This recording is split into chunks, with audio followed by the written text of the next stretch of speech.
With the money she had saved her entire life, she bought her son a condominium. In return, on his wedding day in front of all the guests, he threw her aside like a piece of unwanted luggage. His cruel betrayal, treating her as a disposable burden, was merely the prelude to the most satisfying and devastating revenge imaginable. The air in the hotel ballroom at the Fullerton Bay Hotel was thick with the scent of orchids and the buzz of anticipation. Lim Mei-ling, fidgeting with the collar of her traditional cheongsam, proudly patted her son Kevin's shoulder. Tall and handsome with sharp, intelligent features, he stood greeting guests with a confident smile. To her, Kevin was the most dazzling achievement of her entire life's work. A single mother, she had done it all to raise him. She'd scrubbed floors in the CBD office towers at night, served bowls of laksa at a hawker center during the day, and sold tissue packets on weekends near MRT stations.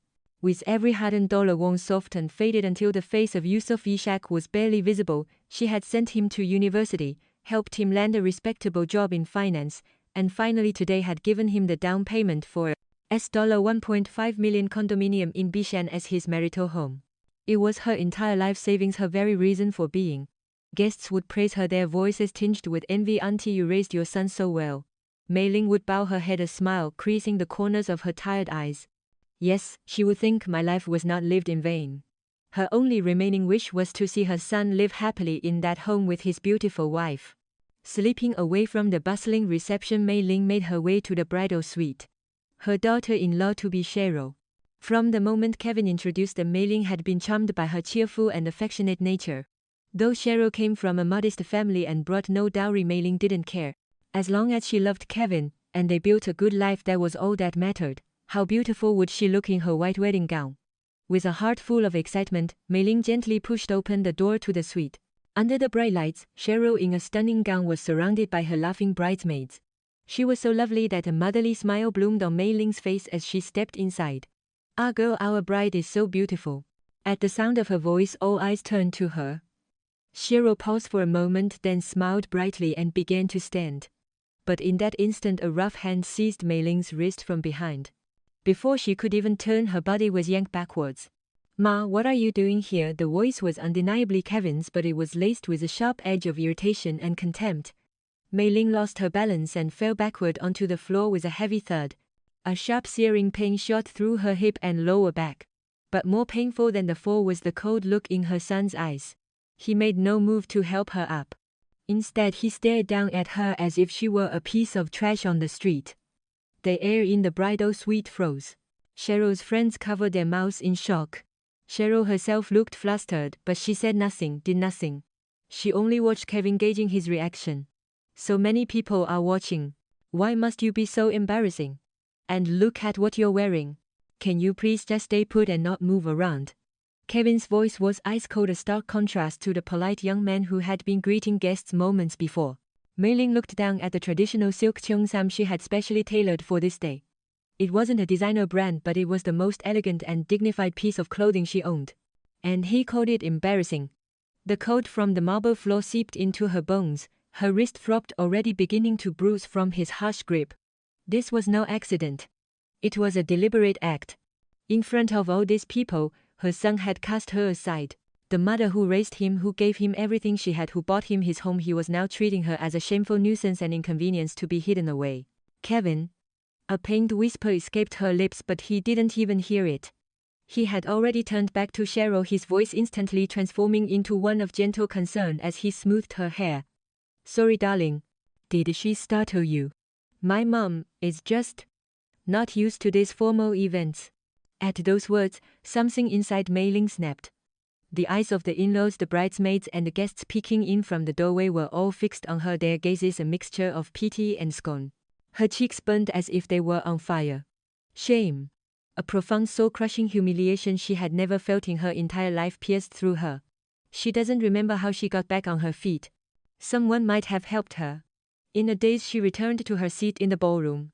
When it was time for the parents to go on stage for the ceremonial toast, her legs trembled so much she nearly stumbled several times. She forced a smile, but she couldn't stop her lips from quivering. The wedding march began to play. Kevin and Cheryl walked down the aisle, arm in arm, beaming. The guests applauded, but to Mei-ling the sound was a distant, muffled roar.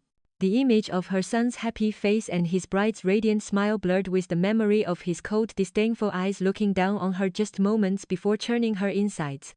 Rage began to boil within her, a rage so intense it felt like she would cough up blood. My son to whom I dedicated my entire life. My everything. How could he do this to me? Throughout the rest of the ceremony, Mei Ling bit her lip to suppress her fury. She dug her fingernails into her thighs to stop the tears from flowing. During the family photos, Kevin stood beside her reluctantly, never once meeting her eyes. In that cold empty space between them, Mei Ling made a vow. This isn't over. This humiliation, this betrayal that negates my entire existence. I will never let this go. The wedding was drawing to a close, but in her heart the curtain was just rising on a terrible methodical revenge. Later during the tea ceremony, as she accepted the tea from her new daughter-in-law, she smiled. But behind that smile was a resolve as sharp and cold as ice. The condo. The $1.5 million condo I bought. And my son. They are no longer mine. And you both will pay dearly for how you have treated what was mine. The call from her son and his new wife away on their honeymoon came exactly 3 days later. When the name my son lit up her screen, Mei Ling held her breath for a moment. Her heart felt like a block of ice. For days she hadn't been able to sleep, haunted by the shock and humiliation of that day. Her hip and back ached constantly, and a dark ugly bruise remained on her wrist where Kevin had grabbed her. But the physical pain was nothing compared to the wound in her soul. Her son's glacial stare, his contemptuous tone, and the look he gave her as if she were an insect, these memories replayed in her mind, tearing her heart to shreds. Each time they did, her resolve for revenge hardened. Hello? She answered the phone in a flat, emotionless voice. Over the line she could hear loud music and Kevin's excited voice. Ma, how are you? We're in the Maldives. It's absolute paradise here. His voice held not a trace of apology or guilt for what had happened. He spoke as if nothing was wrong, as if it were his right to flaunt his happiness. Mei Ling clenched her jaw. Yes, you must be in paradise. After pushing your own mother into hell. Oh, was all Mei Ling said, her voice still dry. Cheryl loves it. It's all thanks to you, Ma. Thank you so much. For the condo and for everything. If his words had contained even a shred of sincerity, perhaps her heart might have wavered. But his gratitude felt hollow, a perfunctory line delivered like a chore. From the background she heard Cheryl's voice. Thank you, Auntie. We'll come and visit properly when we get back. Her tone was sweet, but it only made Mei Ling sick to her stomach, remembering her silent complicity in the bridal suite. All right, enjoy yourselves. I'm hanging up. She had no energy or desire to continue the conversation. Before Kevin could say anything else, she ended the call. A moment later a message arrived, "Love you, Ma," accompanied by a photo of Kevin and Cheryl smiling radiantly against a backdrop of turquoise water. Mei Ling stared at the photo. Her son's happy smile was a dagger in her heart. Love. How dare he use that word now? It was clear what she was to him, an insurance policy for his old age, an ATM to be used whenever needed. Nothing more, nothing less. Without hesitation, Mei Ling deleted the photo and blocked her son's number. The next morning Mei Ling woke earlier than usual. She pushed her aching body out of bed, showered, and put on her neatest set of clothes. From the back of a drawer she retrieved her bank passbooks and personal seal. Then she walked directly to a nearby property agency. The agent, a familiar face, greeted her warmly. Auntie Lim, congratulations on your son's wedding. I hope they like the new condo. He was the one who had worked tirelessly to help her secure the unit for Kevin. Mei Ling gave a short nod and got straight to the point. I have something to discuss. She took the condominium title deed from her bag and placed it on the table. I need to sell the condo I bought for Kevin. The agent's face registered his shock. What but? Why, the wedding was just last week. He trailed off, silenced by the grim, resolute expression on Mei Ling's face. There's been a change of circumstances. I need you to sell it as quickly as possible and for the best possible price. Her voice was steady without a tremor. Sensing that this was no ordinary matter, the agent stopped asking questions. Of course, Auntie. The property is fully in your name, so there will be no issues with the sale process. I'll list it immediately. Leaving the agency, Mei Ling's steps felt surprisingly light. There was no sense of loss or regret in putting the future she had built for her son on the market. Instead, she felt a profound sense of liberation, as if she had finally cast off a heavy chain that had bound her for years. On her way home, she stopped at a bank to inquire about a loan. She needed some capital to live on until the condo sale went through and for the plans she was beginning to form. Securing a small loan against her old HDB flat was a simple matter. From that day on, Mei Ling's life became a whirlwind of activity. The property agent called frequently, with viewing requests, and each time she would travel to the new condo, unlock the door and show the pristine unit to prospective buyers. It pained her to see the furniture and decorations that Kevin and Cheryl had picked out, but she showed no emotion. This was no longer her son's home. It was merely a product to be sold. Viewers were impressed by the brand new renovations and prime location. The property, she knew, would sell quickly. Her son and his wife would be back in a week. She had to settle everything before then. Mei Ling also consulted a lawyer to prepare for any potential interference or claims of ownership from her son. The lawyer, after reviewing the title deed, confirmed her absolute legal rights since the property was solely in her name. Kevin had no legal claim whatsoever. She also inquired about the legal process of severing ties with a child. The lawyer explained that while difficult, it wasn't impossible to formally express this through a statutory declaration. Hearing this, Mei Ling made up her mind. I will remove him from my life completely. From this day forward, the son named Kevin Tan no longer exists. All preparations were made quietly and meticulously. In the calm before the storm, Mei Ling was sharpening her blade of vengeance. After a blissful week-long honeymoon, Kevin and Cheryl landed at Changi Airport, their hearts full and their luggage overflowing with gifts for family and friends. Kevin, despite his fatigue, couldn't wait to get home. That condo was now his and Cheryl's private sanctuary. While the fact that his mother had paid for it occasionally bruised his ego, it also felt like a medal of honor, a testament to his success. Few of his friends could afford such a place on their own. Cheryl too was the envy of her friends. The fact that her mother-in-law had bought them a $1.5 million condo made her feel like a winner in the game of marriage. As their taxi entered the condominium complex, they chatted excitedly about their future, how many children to have, what new furniture to buy, where to travel on weekends. The unpleasant incident in the bridal suite was a distant memory. To Kevin, it was just a minor fuss caused by his unsophisticated mother. Cheryl assumed that while her mother-in-law might have been upset, she would quickly get over it for the sake of her only son's happiness. After all, the condo, the money, it was all for Kevin. The taxi stopped at their lobby. As they unloaded their bags, Kevin looked up at the familiar building with a satisfied grin. We're finally home, he said it with a swagger, walking towards the digital door lock to key in the passcode. But something was wrong. Stuck on the door lock and on the wall beside it were unfamiliar stickers. For urgent sale. Call for viewing. Below it was the contact number of a property agent. What is this? Kevin muttered, frowning as he tried to peel off the sticker. Just then Cheryl grabbed his arm. Darling, look over there. Her finger pointed towards the condominium's notice board. Pinned prominently was a flyer advertising their unit for sale, detailing its size, layout, modern renovation and availability for immediate occupancy. A cold dread crept up Kevin's spine. With a trembling hand, he keyed in the passcode. Beep, beep, beep, beep. The familiar sound chimed, but the door remained locked. Invalid passcode. The cold mechanical voice repeated. What's going on? Kevin tried again and again, but the result was the same. Cheryl tried her fingerprint, but the scanner rejected it. Call your mother. Call her now, Cheryl shrieked. Snapping out of his confusion, Kevin fumbled for his phone and dialed his mother's number. But all he heard was an automated message. The number you have called is not available at the customer's request. He had been blocked. Kevin's face turned deathly pale. He ran to the condominium's management office.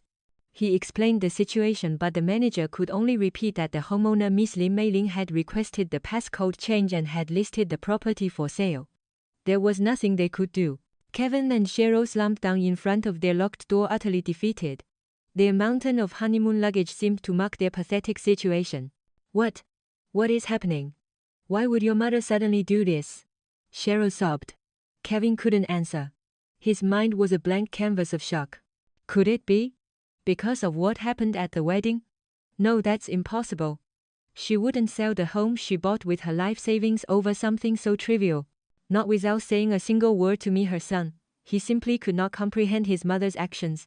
This wasn't an expression of hurt feelings. This was a declaration of war. Just then the lift doors opened and a property agent emerged, leading a group of people.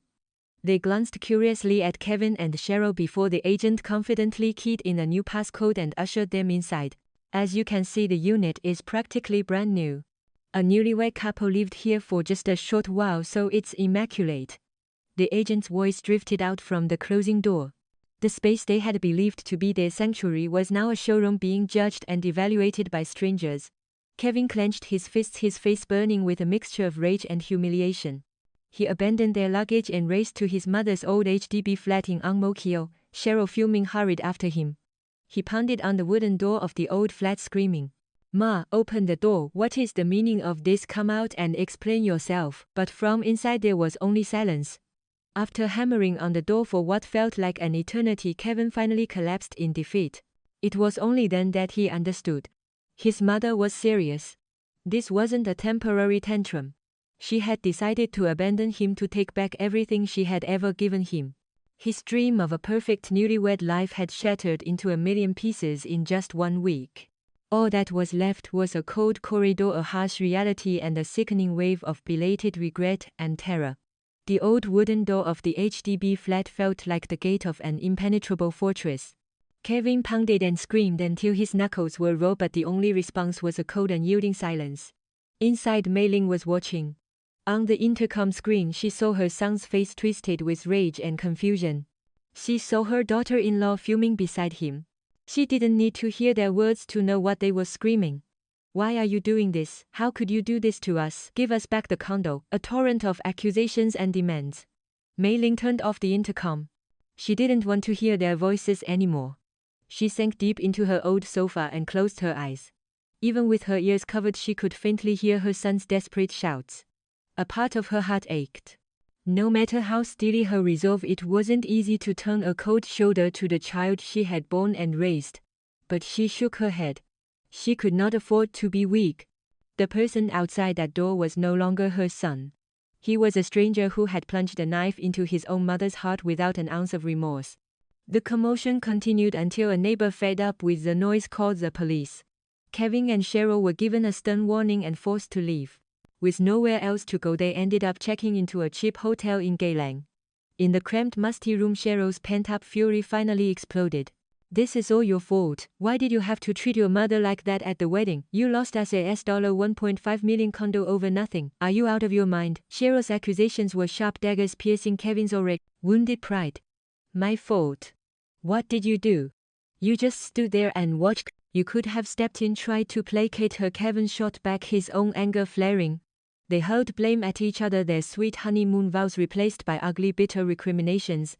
The next day, Kevin went to see a lawyer. He wanted to know if there was any way to stop his mother from selling the condo, or at least to get back the money he had spent on renovations and furniture. The lawyer's response was crushing. Since the property was registered solely under Lim Mei Ling's name, the right to sell was entirely hers. The fact that Kevin had lived there gave him no legal standing. As for the renovation costs, unless there was a contract or proof that his mother had compelled him to pay, they would be considered voluntary contributions and would be difficult to recover. Realizing that legal avenues were a dead end, Kevin turned to his last resort, Cheryl's parents. He called his in-laws, explained the situation, and begged them to meet with his mother and persuade her to change her mind. His mother-in-law, who had been cheerful at the start of the call, turned icy the moment she heard the condo was gone. A few days later, Cheryl's parents arrived at Mei Ling's flat. This time, Mei Ling opened the door. The atmosphere in the living room was tense. "Mrs. Lim, what is all this about?" her mother-in-law began, her tone more accusatory than concerned. "Even if you were angry, how could you sell the children's home without a single word?" Mei Ling calmly placed a teacup on the table. "I wasn't aware I needed anyone's permission to sell my own property." Her cool reply left them speechless for a moment. Her father-in-law tried a gentler approach. "That's not what we mean. We know the children were in the wrong. Kevin was foolish and made a terrible mistake. We apologize on their behalf. Please find it in your heart to forgive them and reconsider the condo." "Apologize?" Mei Ling let out a faint, humorless laugh. "Shouldn't the person who committed the wrongdoing be the one to apologize? Instead, my son went to see a lawyer first to see if there was a way to take my property from me." Mei Ling had already learned about Kevin's legal consultation from her own lawyer. Her in-laws' faces flushed with embarrassment. "And if you truly care for your daughter," Mei Ling continued, her voice soft but sharp as steel, "shouldn't you be teaching her the value of starting from scratch? Instead of expecting to live in luxury on someone else's money, perhaps." They should learn to build a life together, even if it starts with renting a small room. Isn't that what responsible adults should do? Her mother-in-law bristled. How dare you? Why should my daughter have to suffer in a rented room? We allowed this marriage because you promised to provide them with a home. The truth was finally out. What mattered to them was not their daughter's happiness but the material comfort she would enjoy. Mei Ling stood up. There was nothing more to say. This conversation is over, please leave. And be sure to tell them the condo has already been sold. The new owners will be moving in within a few days. And as for Kevin and me, we are strangers now. Do not come here again. She opened the door, a clear unspoken order to get out. Her in-laws left sputtering with indignation. After they were gone, Mei Ling was alone again. But she didn't feel lonely. She felt relieved like a surgeon who had just successfully removed a cancerous tumor. This was only the beginning. Selling the condo was just the first step of her revenge. The news that the condo was officially sold was a death sentence for Kevin and Cheryl. The failure of their parents' intervention plunged them into despair. A few days later, a call came from the property agency. If they didn't clear out their remaining belongings, the new owner would dispose of them. Swallowing their pride, they hired a moving truck and went to what was once their home. Just weeks ago, this space had been filled with their hopes and dreams. Now, standing in someone else's property, they packed their things in grim silence. Cheryl wept as she looked at the expensive furniture and appliances she had chosen. What are we going to do with all this? It won't fit in that tiny hotel room. Can you stop whining for 1 second? Kevin snapped. Whose fault do you think this is? Their short-lived marriage was already teetering on the brink of collapse. The love they had professed was gone, replaced by a festering swamp of resentment and blame. Most of their belongings had to be put into storage or sold for a pittance. They were left with a small amount of cash and a vast empty feeling of loss. Meanwhile, Mei Ling was not satisfied with just taking back the condo. She was methodically executing the next phase of her plan. She went to the courthouse with her lawyer. The document she filed was a statutory declaration formally renouncing her relationship with her son and stating her intention to exclude him from her will and all aspects of her life. It was the most extreme and cruel decision a mother could make to legally and publicly sever the bond with her own child. Leaving the courthouse, Mei Ling felt a mix of emotions. To legally deny the child she had carried and raised felt like denying her own life. But she did not hesitate. Kevin Tan was no longer her son, and she would no longer be his mother. This was not just his greatest punishment but also her own ritual of liberation from the shackles of the past. The legal notice eventually reached Kevin. Lying listlessly on the hotel bed, he tore open the registered letter from the court and couldn't believe his eyes. His mother, Mei Ling, had filed a formal declaration stating that the parent-child relationship between them no longer existed in her eyes. The words on the paper were so surreal that he let out a choked, bitter laugh. First the condo, and now she's saying I'm not her son. She's gone mad. My mother has finally lost her mind. Kevin crumpled the paper and threw it across the room. Cheryl, who had read it over his shoulder, turned pale. She realized her mother-in-law's fury was beyond anything they had imagined. This wasn't a simple emotional dispute. This was a calculated, ruthless campaign to eradicate him from her life. Kevin, what are we going to do if this gets out? What about your job? What will people think of you? Her concerns were all about appearances. A man abandoned by his own mother, publicly disowned. It was social suicide. Kevin went to see a lawyer again, but the advice was just as bleak. While a statutory declaration couldn't legally sever the blood tie, the document itself was a powerful social weapon. The real damage was the public statement and the story behind it. And the story spread like wildfire. Mei Ling contacted relatives and old friends, informing them calmly and firmly that she no longer considered Kevin her son.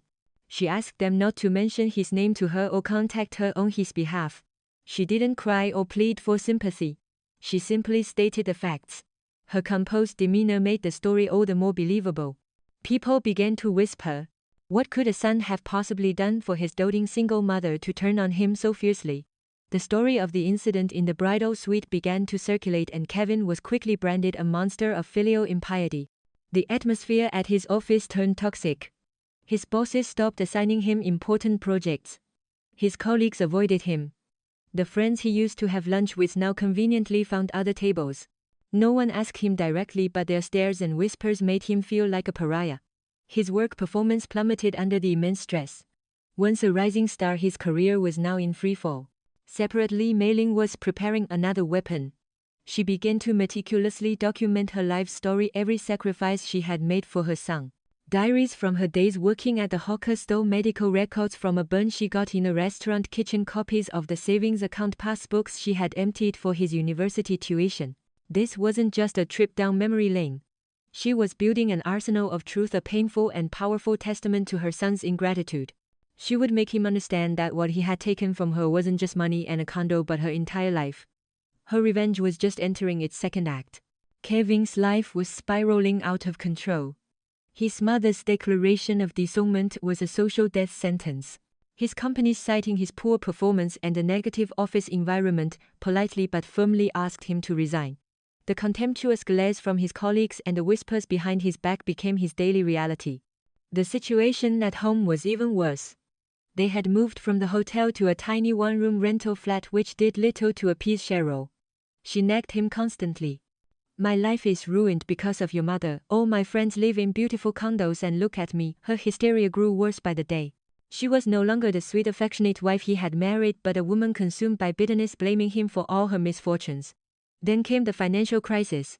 Cheryl had taken out a loan to pay for some of the high-end renovations and appliances for the condo. With the condo gone, she struggled to make the monthly payments. She demanded that Kevin settle the debt, but with his job gone, he could barely cover their rent and living expenses.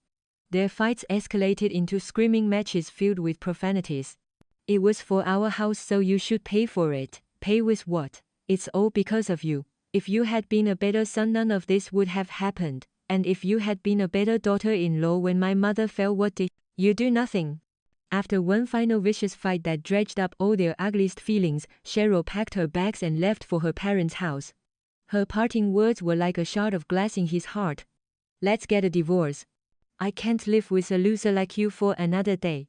My lawyer will be in touch about the settlement." The eternal love they had sworn to each other just months ago had vanished, leaving only wreckage. Alone in the empty room, Kevin collapsed, completely broken. He had lost his wife, his home, his career, and his mother. He had lost everything. Meanwhile, Mei-Ling was living a completely different life. With the proceeds from the condo sale, she designed a new future for herself. She sold her old HDB flat and bought a small, quiet house in a peaceful neighborhood on the outskirts of the city.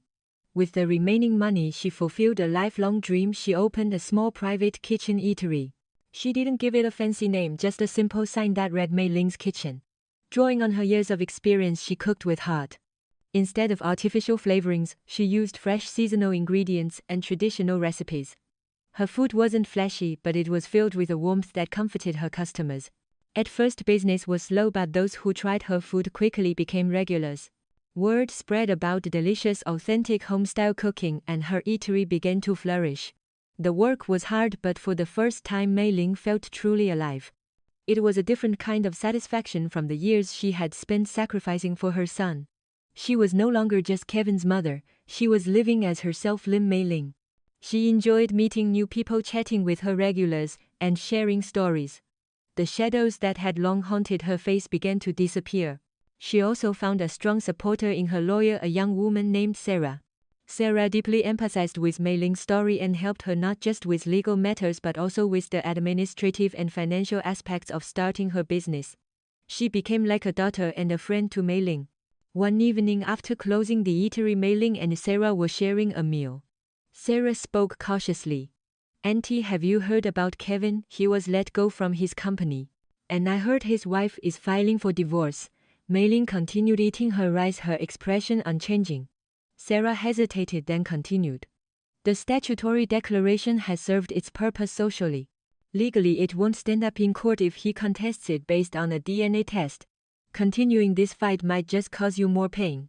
Perhaps it's time to withdraw it." Mei-Ling put down her spoon and looked at Sarah. Her eyes were calm but held a deep sadness and an unbreakable resolve. "Sarah, I don't care if a court says he is legally my son. My DNA can't be changed. I filed that declaration for a different reason." She paused, choosing her words carefully. "I wanted him to learn that the bond between a parent and child isn't an unconditional right granted by blood. It's a relationship that must be maintained with respect, with love, and with basic human decency. I wanted him to understand that down to his very bones. It doesn't matter if the declaration is eventually dismissed. Its purpose has already been served." Sarah was silent. She understood now. This revenge wasn't about getting money back or soothing a wounded ego. It was a mother's last most terrible lesson designed to shake a man's entire value system to its core and force him to confront the truth of his own actions. Mei Ling's revenge wasn't just about destroying Kevin's life, it was about forcing an unanswerable question upon his soul. Fired from his job and facing a divorce, Kevin hit rock bottom. He needed to find work to pay his rent and daily expenses. He sent out his resume to dozens of companies but was repeatedly rejected, often without even an interview. The stigma of being the ungrateful son who was publicly disowned by his own mother was a poison he couldn't escape. In the small interconnected world of Singapore's professional circles, the ugly rumors had spread, and no company wanted to hire him. Under mounting financial pressure, he swallowed his pride and decided to access the money his mother had given him in the past. Before his marriage, she had cashed in her own fixed deposits and put a significant sum into an account under his name. For a rainy day, she had said, in case you want to start a business or have an emergency. Kevin had taken the money for granted, using some of it to invest in stocks and buy an expensive watch, but a substantial amount remained. It was his last hope. But when he went to the bank, he was met with another devastating blow. His mother had filed a legal injunction to freeze the funds, citing a deed of revocation for a gift. Under the law, a gift could be revoked if the recipient committed an act of gross ingratitude or criminal behavior towards the giver. Mei Ling had used the assault at the wedding and his subsequent verbal abuse as grounds for the action, and the court had granted a temporary freeze on the account, preventing him from withdrawing a single cent. He now had absolutely nothing. No one to turn to and no money to fall back on. After several days of drinking himself into a stupor, Kevin made a final desperate choice. He went to his mother's eatery. It was a rainy evening. The eatery glowed with a warm light filled with the delicious smell of food and the sound of happy chatter. Kevin stood outside in the rain, unable to bring himself to go in. Through the glass window, he saw his mother busy in the kitchen. She looked a little thinner, but her expression was more vibrant and peaceful than he had ever seen. He watched her as she brought dishes to customers with a warm smile and chatted affectionately with a young lawyer, Sarah, who was helping her. There was no space for him in that picture. His mother looked happier without him. In fact, she looked happy because he was not there. That realization was the most painful cut of all. After the last customer had left and the lights were dimmed, Kevin approached the back door. Mei Ling came out to dispose of the trash and saw him. She paused for a heartbeat upon seeing her son drenched and disheveled, then tried to walk past him as if he were a stranger. Ma. Kevin's voice trembled as he called out to her. Mei Ling's back stiffened. Ma. I was wrong. I committed a terrible sin. He fell to his knees in front of her, ready to grab the hem of her pants. Rain and tears streamed down his face. Please. Please forgive me. I can't live like this anymore. It feels like I'm dying. I'll never do it again. I'll be a good son to you, I promise. Please. He wept like a child, begging for her forgiveness. Mei Ling did not turn around. Her voice was cold. Get up. People will see. I won't get up until you forgive me. I'll kneel here all night. I was wrong, Ma. I must have been crazy. How could I? I'm trash. I'm an animal. Mei Ling heaved a deep sigh.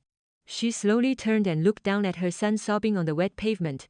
Her eyes held no pity, no anger, no emotion at all. They were empty. Kevin. It had been so long since she had said his name. You still don't understand what you did wrong. He looked up confused. No, I do. I know I treated you horribly. I know I tried to take your property. I know it was all my fault. Mei Ling shook her head slowly. No. Your real mistake was that you never once saw me as a human being. To you I was just a tool for your success, a decoration for your ego, an insurance policy for your old age. You never once thought about Mei Ling's life, her dreams or her sorrows. Am I wrong? Her words were like shards of ice piercing Kevin's heart. He couldn't answer because he knew she was right. He had always taken her sacrifice for granted, her love as an infinite unconditional resource.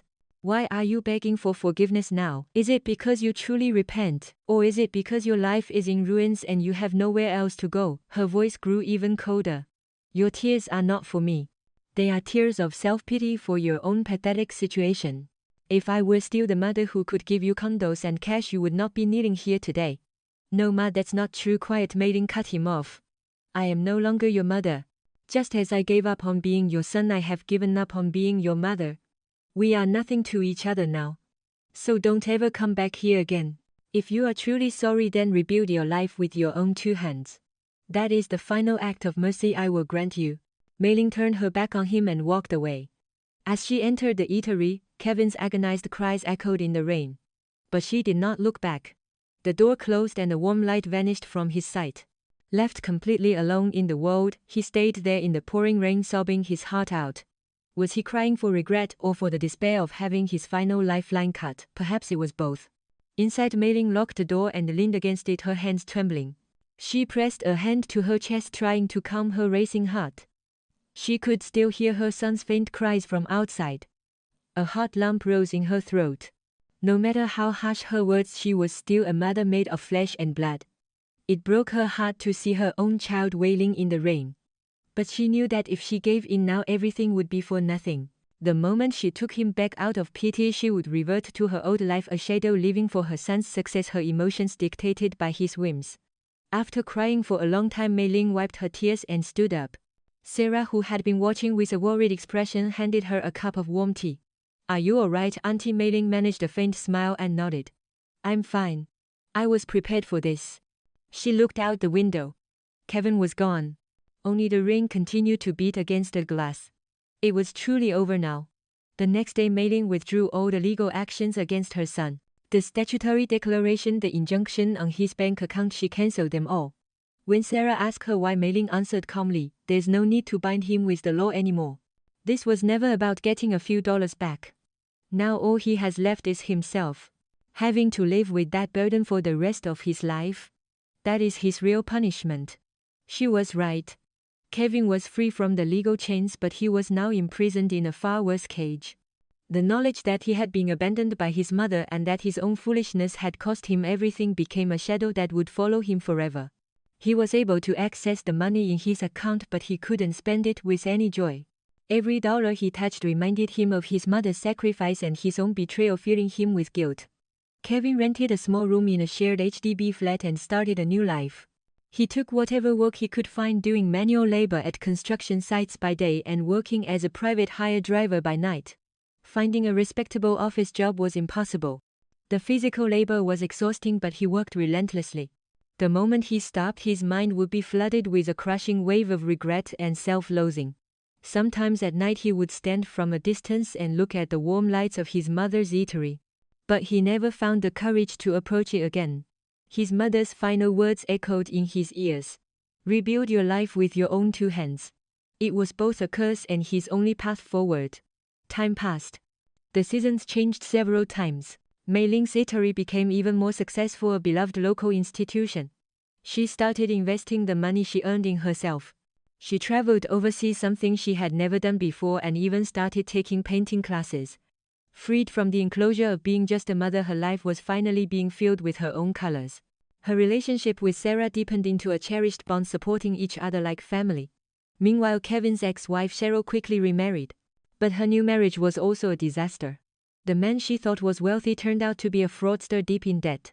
After just a few months, she was facing another divorce. It was only then, after losing everything, that she belatedly realized the immense value of what Mei Ling had once offered. One cold evening during the monsoon season, Mei Ling was closing up her eatery when she saw a familiar figure in the distance. Across the street, a group of construction workers in safety helmets were drinking coffee from a nearby stall. One of them, who looked especially weary, his shoulders slumped as if carrying the weight of the world, was Kevin. His work clothes were caked with dirt and his once handsome face was gaunt and tanned from hard labor and hardship. Mei Ling stopped and watched him for a moment. Kevin had no idea his mother was looking at him. He just stared blankly into space. At that moment, something stirred deep inside Mei Ling's heart. Was it pity, or was it the lingering embers of a mother's love? But she did not approach him. Instead, she quietly turned and walked to a nearby hawker center. A few minutes later, the auntie from the drink stall at the construction site approached Kevin and handed him a plastic bag. Just now one auntie say you look like you working hard, asked me to pass this to you." Inside the bag was a steaming container of bak-kut-teh pork rib soup, a small portion of pickled vegetables, and a few medicated plasters from a pharmacy. Puzzled, Kevin looked around, but the woman was already lost in the crowd. He found a quiet corner and sat down with a hot container of soup. As the steam rose, he smelled the familiar aroma from his childhood, the way his mother used to make it. The moment he tasted the first spoonful he knew. There was only one person in the world who could make this flavor. His mother. She had been here. She had seen him and left this for him. With the spoon still in his mouth, Kevin began to cry silently. Tears dropped into the soup mixing with the broth. The soup was salty, but it was warmer than anything he had ever tasted. This was not an act of forgiveness. It was a silent message: I am watching you. We cannot be together, but I am here from a distance cheering you on as you stand on your own 2 feet. It was Mei Ling's final act of compassion and the true completion of her revenge. Not to utterly destroy her son's life, but to force him to live with his mistake, atone for it with his own strength, while she herself lived a full happy life of her own. That was the most perfect, most satisfying revenge of all. That night Kevin finished every last drop of his mother's soup. And for the first time in a very long time, he slept a deep, peaceful sleep. The next day he walked back into his harsh reality, but his steps felt just a little bit lighter. After that day, Kevin's life didn't change dramatically. He still worked at the construction site, slept in his small rental room, and endured lonely evenings by himself. But inside him a subtle yet profound shift had begun. That bowl of bak kut teh was proof that his last connection to the world hadn't been completely severed. It wasn't forgiveness, and that made it weigh even more heavily on him. If his mother had embraced and forgiven him, he might have leaned on her pity and reverted to his weaker self. But she had kept her distance, leaving only a silent message of her hope that he would stand on his own. That cold compassion was the most powerful motivation he could have received. He stopped drinking to numb his pain. Instead, after a long day of hard labor, he would open a textbook and study. He decided to pursue certification in workplace safety and health, something his former self would have scoffed at. It was agonizingly difficult to balance study with physically demanding work, but he gritted his teeth and persevered. Whenever he felt like giving up, he would remember the taste of his mother's soup and tell himself that this was the only way he could atone. Mei Ling kept track of her son's progress from afar. She never visited him again, but she would hear occasional updates from the drink stall auntie at the construction site. When she heard that her son had quit drinking and started studying, that he was working diligently without complaint, she would simply nod quietly. In her heart, her son had already become something different, no longer an object of anger and resentment, but a separate individual who had to walk his own path. Mei Ling's own life became richer. Mei Ling's kitchen became more than just an eatery. It was a place of comfort for the community. She began donating a portion of her profits to help underprivileged children and lonely elderly people. The single-minded love she had once poured entirely into her son was now being shared with the wider world. As word of her quiet philanthropy spread, she earned the respect and admiration of many. Her life was always surrounded by good people. Sarah remained her steadfast companion, and she shared a familial bond with her regular customers. One spring afternoon, Mei Ling was tending to the small garden in front of her eatery. The sun was warm and her face was peaceful and content. Suddenly she sensed someone standing quietly behind her. She didn't need to turn around to know who it was. It was the presence of her son, felt for the first time in years. He said nothing, simply squatting down beside her and helping her pull weeds from the flower bed. His face was darker and thinner than before, but his eyes were clearer and stronger than she had ever seen them. For a long time, only the sound of their hands in the soil and the chirping of birds filled the silence between them. Kevin was the first to speak. "Ma, I got the certification. I'm working as a site supervisor now." His voice was calm but held a faint trace of joy and pride. Mei Ling continued her work, replying nonchalantly. "Is that so? Congratulations. It's still a long way to go." "This is just the beginning," he said, dusting the soil from his hands. "Your eatery has become so famous. I'm so happy for you. What is there for you to be happy about?" Her words were still gruff, but they lacked the sharp edge of before. Kevin hesitated for a moment, then took a small envelope from his pocket and placed it quietly beside her. "This is from my first proper salary. It's not much, but..." He couldn't bring himself to say it was an allowance for her. He knew he had no right. "Please use it to buy good ingredients for the kitchen." Mei Ling didn't even glance at the envelope. "I don't need it. Take it back. Please, Ma. Just this once. Please accept it. It would make me feel just a little bit better." Kevin's voice trembled slightly. Mei Ling sighed and stood up. She picked up the envelope, but instead of opening it, she tucked it back into his pocket. "Use this money for yourself. You need to find a proper place to live, maybe even get married again. And if you truly want to atone for what you did to me, don't try to do it with money. Mei Ling looked directly into Kevin's eyes. In their depths for the first time he read his mother's true heart. The people you meet in the future, especially the person you come to love and the children you may have, never ever become a father like you were a son. Remember the wrong you did to me for the rest of your life and be a warm and responsible person to others. That is the only way you can atone. That is true filial piety. With those final words she turned and went back inside the eatery. Kevin stood frozen in place for a long time. His mother had not forgiven him, but she had shown him a new path. It was not a path of forgiveness for the past but one of redemption through responsibility for the future. The salary envelope in his pocket felt warm. He clutched it tightly, bowed deeply towards the eatery and quietly walked away. From behind him the smell of delicious food and the warmth of human connection continued to flow from Mei Ling's kitchen. They would each live their own lives in their own places, not looking at each other but under the same sky. Mei Ling's perfect revenge was not in destroying her son but in forcing him to be reborn as a true adult. And she herself was no longer just someone's mother but a happy woman in her own right by the name of Lim Mei Ling.